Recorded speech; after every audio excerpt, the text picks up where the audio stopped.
I'm just gonna be honest. I'm glad that celebrity worship, even though it'll always be there, is kind of coming to an end. And here's what I mean by that. So before we get started, I do want to clarify that celebrity worship is a very real thing. We're not even just talking about the casual back in the day, your aunties or your sisters had boy bands, Chris Brown, Bow Wow, B2K, NSYNC, JT, Justin Timberlake, all them. We're not even talking about them having all these guys hung up on their walls as their crushes and all that stuff. No, we're talking like people, men and women alike, but more so women, being like cuckoo crazy about these people, stalking them, putting their safety at risk, all that stuff. That is crazy, and it's a very real thing. In fact, it's so real that there's an actual syndrome name for it. It's called celebrity worship or celebrity obsession syndrome. And it's when you have a very unhealthy obsession with celebrities to the point where they are essentially the center of your life. Even when, of course, you've never met them, you've never associated yourself with them truly, and most importantly, they don't know who you are. Which brings me back to my main point. I think people waking up from celebrity syndrome or celebrity worship syndrome and just the concept of celebrity worship in general, like pedestalizing them and putting them above certain things, I think it's a good thing overall. Now, it's always going to be there, like I said. There are always going to be little boys, little girls who have their favorite celebrities. If you give me my favorite lady celebrity to spend a night out with and have a good time with, I'm going to do it, but I'm not going to be like cuckoo nuts for it. You know what I'm saying? It's like, oh, I'll do it. Why pass up a chance to go on a date with, Rihanna if she was still single? And, Beyonce from back in the day. Kelly Rowland, who's married, unfortunately. You know what I'm saying? Like, why would I pass that up? But it's not that I'm obsessed with them. It's just, these are some beautiful women. Why would I pass that up? Versus your phone screen is about them. You got posters all over your wall. You treat their songs and everything like a religion. Some celebrities, to their knowledge or not, be having churches that are erected with their name on them. And the thing is, this type of behavior, maybe in different versions, has always existed because celebrities in different versions have always existed. If you were ever good at what you did, especially back in like when war was the name of the game, combat was normal, you could be strolling on, some anime stuff, you could be strolling on a path, minding your business, and you and another guy just cross paths, and now all of a sudden you have to draw swords or shoot each other and all that stuff. Or it was just a general way of just solving bickering was to off the next guy. It was just the name of the game. And if you were known to be good at that, or to be good at something professional like blacksmithing and making legendary weapons and stuff like that, word would spread. Your name would carry weight in front and behind doors, to the point where, from a guy's perspective, if women heard your name all over the place, they're going to think, oh, something's going on with this guy. He's got to be good about something. And, that brings money. It brings status, which of course brings women, which of course brings, you know what I mean? So, celebrities in different versions have always existed. But because of mainly social media, of course, and technology, the effect of it has gotten so much worse. Before, even growing up with us millennials, when we were watching Nickelodeon and Disney Channel and all that stuff, we loved our favorite celebrities, but they felt so out of reach. So back in the day, it was easier to believe, or rather it was harder to believe, when someone would say, hey, I ran into Raven-Symoné, Emily Osment, Miley Cyrus, Chris Brown, Jonas Brothers, Beyonce, Demi Lovato, all those people. Like, if you ran into any of these people, Nickelodeon, Disney Channel, just regular musicians, all that stuff, it was harder to believe because it's like, man, ain't no way you ran into this person. You crazy. Unless you went to a show. And even then, what's the likelihood that you got a meet and greet, took a picture and all that stuff, right? Like, come on. But these days, it's actually fairly believable to be like, hey, man, I just went to Lennox in Atlanta and I ran into Lil Baby. I mean, he's from Atlanta, but you ran into him there. Or even if you ran into a non-native like Moneybagg Yo, right? Or you ran into an NFL player in Houston. Or you ran into LeBron somewhere in Ohio, if he still goes there. It feels very in reach, to be around these celebrities compared to where they were. Now, you still could have before, but mentally we just looked at it differently. If someone said I ran to this celebrity, this NFL player, whatever the case is, it's gonna be like, man, yeah, right, ain't no way. That person, they're doing some other stuff, they're not even thinking about you. Nowadays, you're gonna be like, oh, I ran into someone at a gas station, or I ran into a celebrity in a regular shopping mall or strip mall, or a coffee shop. It's so easy to believe. And I think social media is mainly at fault for that. It's good because, we pedestalized celebrities so much, and it's still there, but we pedestalized celebrities so much because we didn't view them as people. They were so, godly and just, above us all. That's why we attributed, certain behaviors and mindsets to them that were completely off the mark. But that's actually another good thing about social media in a weird way, is that we saw so many celebrities go through public or private, but maybe they, disclosed it later. But we've seen or have heard of celebrities going through like real life stuff that you would think, with all the money, the fame, and attention, and all that stuff, that they would not succumb to. They wouldn't succumb to, substance abuse. They would not succumb to, say amnesia or trauma. People would not touch them or say bad things to them in a way that would mess their head up. You would not imagine that all that attention would probably be the reason they have anxiety issues now. All that stuff. You never would have thought that. And so I think social media, that's actually one of the good things of it, is it makes it more relatable in that they go through the same stuff. And because of that, when news breaks out and people want to put out their think pieces on why celebrities do what they do, and like, we don't know these people. I'm guilty of it. I did it one time with the Will Smith slap situation. But in general, I don't really pay much mind, because I'm like, there's no telling why this person or these people did what they did. We don't know all the intricacies. If you weren't there, you can't speak to it. But people really begin invested into this stuff. People who don't do this for a job. People who aren't tabloids, TMZs in them. They're, E! News. There are people who get a little too involved in this stuff, and they're not getting paid for it. And even if they are getting paid for it, that doesn't automatically make it right. But at least in the modern day, it makes it understandable, because everyone's got to pay their bills. So, it's kind of like that. But, I think that's a good side of social media, kind of stripping the layers back on these celebrities, is it makes them more relatable. But the bad side, again, on the flip side, is it makes them too in reach. And here's what I wish, at least from my perspective, what I think about celebrities, and what I'm often tempted to tell people when it comes to like their obsession with celebrities and why they get so much attention, and why you would act a fool screaming and jumping and hollering and all that stuff. And you're like, dap them up, salute them. If you can get a picture, cool, but why you have to act so crazy? And the thing that I wish people understood about celebrities is, more times than not, they're glorified contractors. That's all they are. They work a job the same way we do. Back when rap people were talking about, man, I ain't got no boss, I am a boss because I got this multi-million-dollar recording contract and all this other stuff. I ain't got no boss. Yeah, you do. Your boss, for one, is the people that gave you that advance, that's giving you that money in the first place. But two, your other bosses are primarily your fans, assuming you listen to them. When we tell you, hey man, this last project you put out wasn't it. It flopped compared to the first thing. You weren't talking about nothing. In your first project, it was a little more personable. Now you're just talking about all the money, riches, all this and that. It's not working. Whatever that whole thing is, right?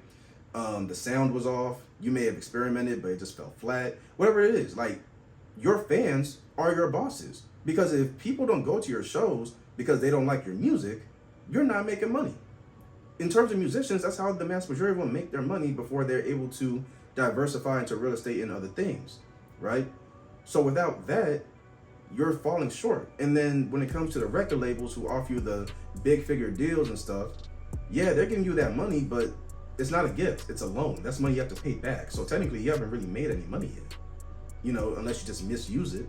So it's not as glamorous as people think. I don't have all the inside scoop, but from a business standpoint, from just basic business understanding, these guys are glorified contractors. And when I say contractors, I'm not talking about blue collar, because people think saying that you're a contractor automatically means you work in construction or something like that. Being a contractor simply means that you work on a job by job basis. It's the opposite from being a full-time employee. When you're a full-time employee, things are a bit more predictable. You clock in at the same time, you generally do the same type of work with the same type of people, you may travel a bit, and your paycheck comes more or less around the same times, unless holidays and things throw it off. And even then, the dollar amount more times than not is exactly the same. It's very predictable as long as you're good at what you do and you don't misbehave. But contract work, it can be more lucrative and you can make a lot more money off of it, but it's also more volatile, because A contractor, like as the name implies, is someone that operates purely off of contract deals. That's it. If you do not have a deal like Nike, Adidas, even maybe like Gucci or I forget, the Under Armour, you know what I'm saying? Like all these different companies that are the main uniform makers of the NFL, the NBA, the NHL, and all these different people, they would not make money at the grassroots of it. Like when they first got started, they would not have been able to make money like that if they had not landed that one contract that allowed them to become the main like uniform maker or whatever. I forget the name, but like they wouldn't be the main ones designing the uniforms for these professional athlete teams. Those are the contracts that change their lives. When people say, man, we have a deal on the table, we're negotiating, this could be the thing that could change our lives, they're contractors. They're just glorified contractors. All of these big old companies and conglomerates that give us our full-time jobs, they themselves are contractors. Even on the corporate side of things, like by them landing that deal and having that relationship with another company, they are able to bring in consistent revenue through that deal. But if they didn't have that deal, the money will be volatile. It would be very much, okay, we got this one day, let's see what happens tomorrow. Nothing happened the next day. What happens the next day? Nothing happened the next day. What happened the next day? We got a little something there. What happened the next day? Nothing happened. What happened the next day? We landed big. It becomes very volatile. So being a contractor can make things a tad bit more uniform, but it's still not as consistent as a full-time job. But it's better than, going on a day in, day out basis.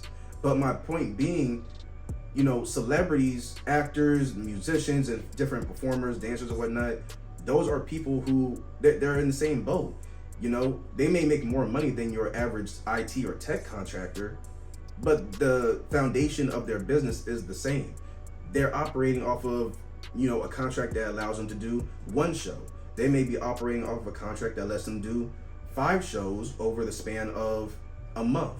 And for that, they get a certain amount. But once that contract is done, the contract is done. Unless they, don't have the buzz to keep going, they're not hitting no more, all that stuff. So now that I'm older and now that I have a better understanding of what this stuff means, I just don't see celebrities as that special. They make mad money, assuming they're successful long term, like Chris Brown and people like that. But they're contractors. When they fall off and they may have to shift markets and stuff, they have to scrounge for what they can get. Versus, that whole image of, hey man, you was an actor back in the day, but now you're working at a grocery store. Or you was a rapper and you had one, chart topping single, your very first song was fire, your first album was classic, your second one was decent, and you fell off. Now you're trying to go back to working corporate, or now you're trying to get a college degree to lead a decent life. And it's like, what happened? You fell off. Like, no, like that's normal. You know what I'm saying? Like, I was a contractor in IT, and then I pivoted full time because I was good at what I do, and my former manager spoke highly of me. But also, it brings more stability that way. I may not be able to make as much money. There's not as much range in terms of revenue I can generate, but it's consistent.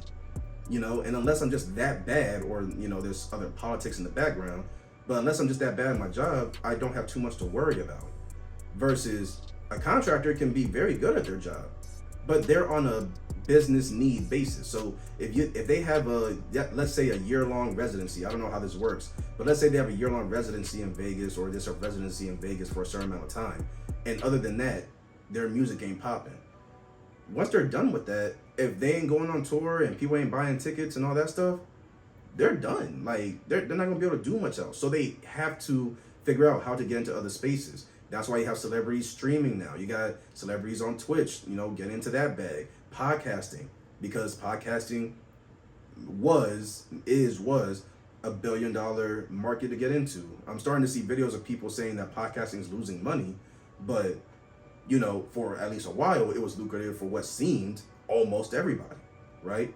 So, all that to say, these people are not that special. I know they seem like it because we see them on TV and stuff, and that's the celebrity worship kicking in. And I'm not saying, again, if you see them, you can still be cool to them, be like, oh my goodness, I ran into Chris Brown somewhere, I ran into Tank, you know what I'm saying? I ran to Beyonce, Rihanna, A$AP Rocky, whoever, you know what I'm saying? Whoever your favorite, DDG, whoever your favorite YouTuber and just overall celebrity is, You know, you can dap them up. Be like, hey man, it's nice to meet you. Oh my goodness, I never thought I would see you. You're my favorite actor, favorite musician. You mind if I get a picture? You know, that's normal. But when you start hollering, screaming, and just wilding out, and like they're like God's gift to earth, that's when it gets a little weird. Because it's like, dude, like relax. Like, don't get me wrong. They that guy, they that girl. You know what I'm saying? They good what they do, and it's crazy that we ran into them, but they're really not too different from the average person. They go through the same things. They experience the same things. You know, they just have what could be viewed as the discomfort of going through these things in the public eye. But because you see everything, or you see so much of it, you feel like you relate to them so much, you feel so close. And that's where them feeling like they're so close and in reach is kind of dangerous, you know? So that's what I wish people understood about celebrities. Like, yeah, they're cool, and many of them can be super talented, and it'd be nice to run into them if they're good at what they do. But it shouldn't throw you off your square to the point where you lose all sense. Like, these are still regular people. Like, I don't wish the worst on anybody, but these people can still go down tomorrow, you know? Especially if they're just getting their buzz up, you know? From a tech contract to blue collar contracting to entertainment contracting, sports contracting. How many celebrities or like athletes have you heard they were great in the early years of their season? If they made it past their first season, one injury and they're done. You know, both in the college and the pro realm. You know, and now they have to resort back to normal people stuff. Like, it just takes one time, guys. So that's what I wish people understood. Not to speak ill on these people. Enjoy their company if you happen to run into them or if you know them, but don't let it like take over your life. Like, you shouldn't be worshiping celebrities like gods, you know what I mean? Because there are people who do that. And again, a certain celebrity, she may not have done it, but a certain celebrity apparently did have a church created with her name on it, and it was just some other stuff. And apparently she publicly denounced it. So either way, it's wonky, and I wish people would kind of ease up off of that. But I'm gonna go ahead and leave this video here, guys. If you have any comments, feedback, anything like that for me, feel free to share that with me in the comment section below. I'll see you guys in the next one. Later.